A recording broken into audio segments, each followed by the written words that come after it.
തൃശ്ശൂർ പൂരത്തോടനുബന്ധിച്ചുള്ള പോലീസുകാരുടെ ഒരു ക്യാമ്പാട്ടത്.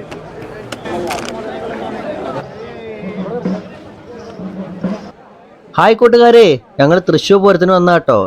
തൃശ്ശൂർ പൂരത്തിൻ്റെ കുടമാറ്റം നടക്കുന്നിടത്ത് കംപ്ലീറ്റ് കയറ് കെട്ടിയിട്ടും ബാരിക്കോസ് വെച്ചിട്ടും പോലീസുകാർ ബ്ലോക്ക് ചെയ്തിരിക്കുന്നു. ഒരുപാട് വഴി കൂടെ ഞങ്ങൾ ശ്രമിച്ചു നോക്കി അകത്തേക്ക് കിടക്കാൻ, ഒരു രക്ഷയില്ല. 1 കിലോമീറ്റർ അപ്പുറത്ത് നിന്നിട്ടാണ് ഈ വീഡിയോ ഒക്കെ എടുത്തിരിക്കുന്നത്. കാരണം തീരെ ക്ലിയറും ഇല്ല. പിന്നെ 2 വിഭാഗത്തിൻ്റെ കുടമാറ്റം നടക്കുന്നുണ്ട്. അത് ഒന്നിൻ്റെ ഞങ്ങൾക്ക് കാണാൻ പറ്റിയെന്നില്ല. ഇത് പിന്നെ ക്ലിയർ ഇല്ല, ഒരുപാട് അകലെ നിന്നാണ് എടുത്തിരിക്കുന്നത് സൂം ചെയ്തിട്ട്.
ഇത് തിരുവമ്പാടിക്കാരുടെ പന്തലാട്ടോ.